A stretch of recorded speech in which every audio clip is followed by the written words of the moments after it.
بسم اللہ الرحمن الرحیم۔ السلام علیکم۔ اہل بیت آل رسول حضرت محمد صلی اللہ علیہ وآلہ وسلم کے خاندان کو برباد کرنے والا شخص صرف اور صرف ایک ہی تھا، اور وہ تھا ایک یزید۔ یزید نے جب ابن زیاد کو کوفے کا گورنر مقرر کیا تو ابن زیاد بہت بڑا ظالم تھا۔ جب اس کو واقعہ کربلا کا پتہ چلا تو اس نے اپنے ہاتھ سے ہی خط لکھ دیا کہ یا حسین بیعت کر لے یا پھر جنگ کے لیے تیار ہو جائے، اور یہ حکم نامہ اس نے لکھ کر اپنے قاصد کو دیا۔ قاصد نے عمر بن سعد کو دیا۔ پھر عمر بن سعد نے یہ کہا کہ اے امام حسین، اگر آپ نے بیعت کرنی ہے تو شام چلتے ہیں، اگر بیعت نہیں کرنی تو پھر حکم ہے کہ جنگ کے لیے تیار ہو جاؤ۔ یہ سارا جو کچھ بھی ہو رہا تھا یزید ہی کروا رہا تھا، لیکن کچھ لوگ یزید کو اس سے بری سمجھتے ہیں۔ وہ اس لیے سمجھتے ہیں کیونکہ یزید ان کا باپ ہے، باپ کی وجہ سے وہ اس کو بری سمجھتے ہیں، اور جس طرح سے اس کی موت واقع ہوئی وہ اپنے آپ کو بھی اسی طرح سے مروانے کی کوشش کرتے ہیں تاکہ وہ بھی جہنم میں جائیں اور یزید بھی ان کے ساتھ ہو۔ واقعہ کربلا کے بعد امام حسین علیہ السلام کا سر مبارک اور دوسرے شہدائے کربلا کا سر مبارک شام میں لایا گیا۔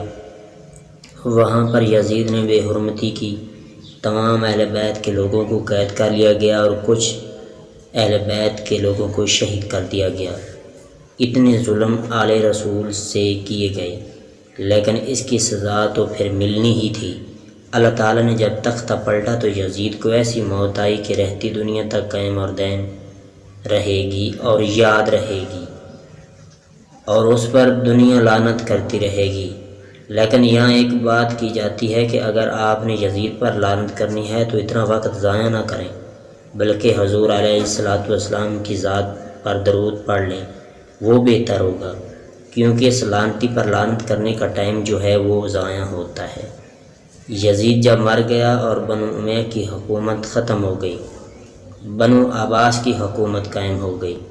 اسی طرح بنو عباس کے حکمران ابو العباس الفا نے اپنی زیر نگرانی میں یزید کی قبر کو کھدوایا۔ ابو العباس چاہتا تھا کہ یزید کی قبر کو دیکھے کہ اس پر کس طرح اللہ کا عذاب نازل ہوا پڑا ہے، لیکن اس وقت سب لوگ حیران اور پریشان رہ گئے جب یزید کی قبر کو کھولا گیا، اور بادشاہ بھی دیکھ رہا تھا یزید کی قبر کو۔